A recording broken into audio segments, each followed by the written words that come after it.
Bangladesh bank সম্প্রতি একটি ৫ সদস্য বিশিষ্ট বাছাই কমিটি গঠন করে, যার উদ্দেশ্য হল ঋণ গ্রহীতাদের ক্ষতিগ্রস্ত ব্যবসা ও প্রতিষ্ঠানের পুনর্গঠন এবং তাদের লাভজনক পর্যায়ে উন্নতি করে ঋণ আদায় নিশ্চিত করার জন্য নীতি সহায়তা প্রদান।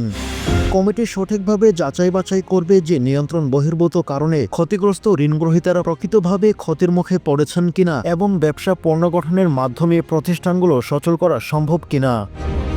বাংলাদেশ ব্যাংকের তরফ থেকে জানানো হয়, কমিটি ঋণগ্রহীতাদের ব্যবসা পুনরুদ্ধারের জন্য প্রয়োজনীয় সুপারিশ করবে এবং ঋণগুলো অন্তর্ভুক্ত হবে যেগুলো ৫০০ কোটি টাকারও বেশি এবং নিয়ন্ত্রণ বহির্ভূত কারণে শ্রেণীকৃত করা হয়। হ্যালো ফ্রেন্ডস, হোয়াইনউড লিমিটেড, আসুন আমাদের বুথ ভিজিট করুন। আমরা আপনাদের ডোর টু ডোর পৌঁছে দেবো আমাদের প্রোডাক্ট। কমিটির সদস্য হচ্ছেন বাংলাদেশ ব্যাংকের অফসাইট সুপারভিশন বিভাগের নির্বাহী পরিচালক মেজবাউল হক, অর্থ মন্ত্রণালয়ের যুগ্ম সচিব ডক্টর দেলোয়ার হোসেন, অর্থনীতিবিদ মামুনুর রশিদ। এছাড়া কমিটির কাজ শেষ করার জন্য নির্দিষ্ট কোনো সময়সীমা নির্ধারণ করা হয়নি, তবে মাসে সর্বোচ্চ ২ বার বৈঠক করার জন্য সদস্যদের পারিতোষিক দেওয়া হবে। এই পদক্ষেপটি গত কয়েক বছর ধরে চলমান বিভিন্ন অর্থনৈতিক সংকটের পরিপ্রেক্ষিতে নেওয়া হয়, যেখানে কোভিড-১৯, রাশিয়া ইউক্রেন যুদ্ধ, বৈশ্বিক অর্থনীতির নিম্ন প্রবৃদ্ধি, বন্যা এবং প্রাকৃতিক দুর্যোগের মতো ঘটনা দেশীয় অর্থনীতিকে মারাত্মকভাবে ক্ষতিগ্রস্ত করে।